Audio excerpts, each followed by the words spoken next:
All right, so hopefully just in time for winter, glove dryer. This is one that, I wanted and need, and I thought a lot of people are going to want and need. Gloves get wet, they're not dry by the next time I need them, and so that frustrated me because I got to have lots of gloves, and I don't need lots of gloves, I just need one dry pair of gloves. So I thought, why don't we blow some air through them and see if it accelerates the drying process. And sure enough, it does. With this kind of glove, it's like kind of a fabric-y kind of glove. If it gets wet to the point where you can feel it inside, it's like damp and wet, I put it on here and run it for about a couple of hours. It dries it out, and it's really interesting because when you first start running it, it feels like it's not working at all, and then just give it another hour or so and bang, you're dry all of a sudden. And I guess because the evaporation process, it cools it and makes it more, you can feel the moisture more. But the idea is, obviously you need to do it indoors where your air is relatively warm, because you're not heating this air at all, we're just blowing air through it.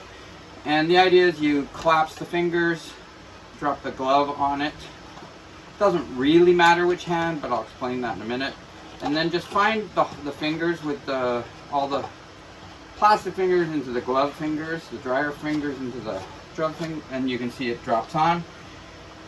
This may not be big enough for some people's like big ski gloves and hockey gloves and stuff, and I'm happy to make a bigger version, but I'll wait until people want a different size, and we can work on that.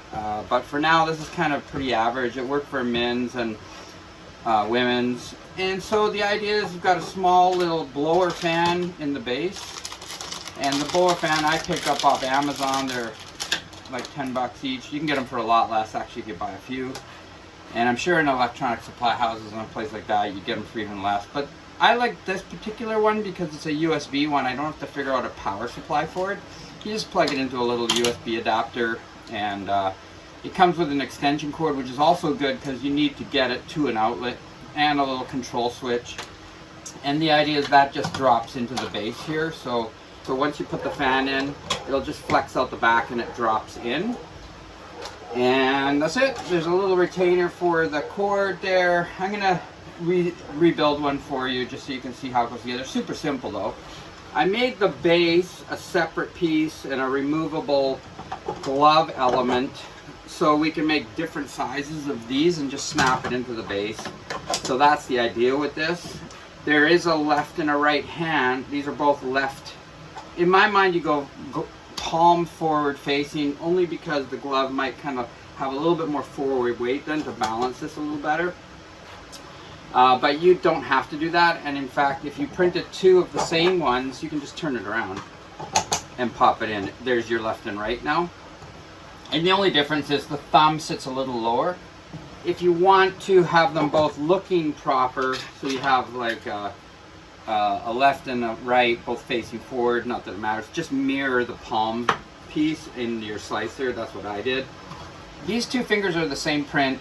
These three are another print. So there's only two types of fingers, A's and B's. I had a little bit of difficulty printing this one, particularly in my bamboo X1C. So I put a brim on it, which I don't like doing, but I did, and that's fine. It helps to print. And on this piece, because of these narrow edges, I had one kind of lift off the print surface, and so I just added a little piece of strap here as a print support. It's like a tiny brim, if you will, and that just gives that stability. So those helps with the printability. Otherwise, everything prints pretty well. So let's build it and see what else I can remember to tell you. Okay, so as far as building it goes, you just start with the base. There's a piece of support in the base right here. I've actually printed it without the support successfully enough for it to work, but why not put a little piece of support in there and you get a nice clean edge.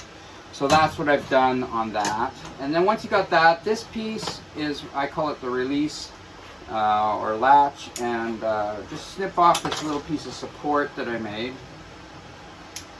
And then that just literally sits on there, grabs down in the bottom. There's a little key at the bottom, it's grabbing in.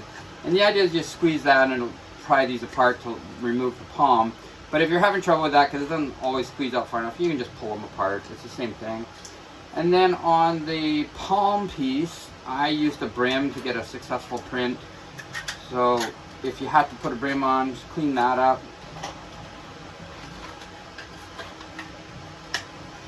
And then the fingers, as I already noted, there's three long and 2 short, and basically they just push in here.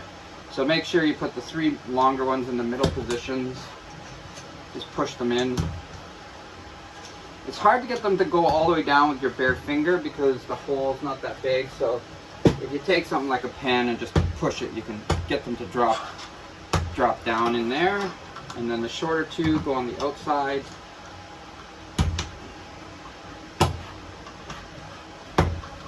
And that's the palm complete. And the idea is that you collapse it to get the glove, get this into a glove, and then they pull apart so that you can spread them out. If the fingers stay close together, of course, you got less air circulation on the outside of the glove. So it's nice to spread them right out, get the fingers of your gloves to open up, and you get more air circulation and a faster dry. So once that's built, it literally just drops in there, and it's snapped in by these. So that's finished.